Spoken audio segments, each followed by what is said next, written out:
Hey folks, thanks for joining me here on ky4.com. Hopefully you have things set up for a good weekend, whatever you may be doing across central and eastern Kentucky. It's been a hot and humid week, as you know.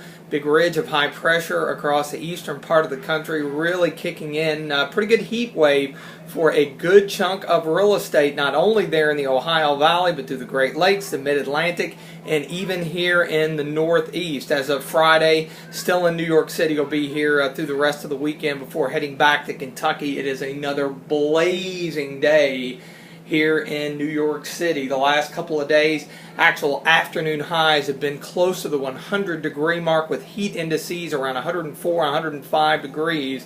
Naturally, I always thought the summertime heat and humidity in Kentucky, nothing could compare to that, but my opinion has been changed being here in the city over the last couple of days. Just brutal heat, even at night, because of the urban heat island. No relief whatsoever. Early morning lows only in the low 80s. Just crazy heat up here in the Northeast. Now, back at home, it is going to improve a bit as far as our temperatures are concerned. Afternoon highs will be dropping back into the mid-80s, maybe even low 80s by early next week, but it will come at a price. We've got a weak cold front that's going to be sliding in this weekend, but it will be stalling out and essentially washing out, and that's pretty typical of what we see this time of the year. With that big Bermuda high in place, it's difficult to get an actual cold front through the area, so we don't get that push of drier air and cooler air.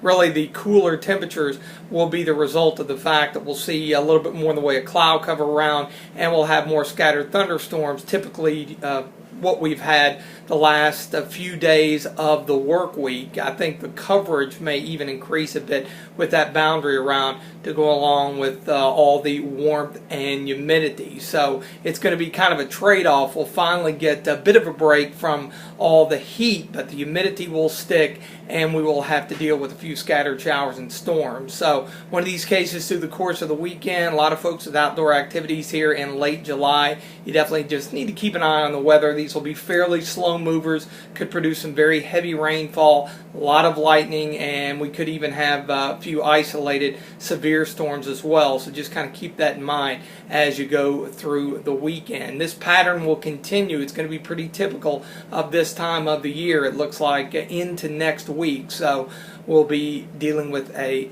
daily shot at showers and storms. So I hope everyone has a great weekend. Be safe whatever you are doing. I'll be back in the bluegrass and have an update for you at the beginning of the new work week. Again, as always, thanks for joining me here on ky4.com, and have a good one.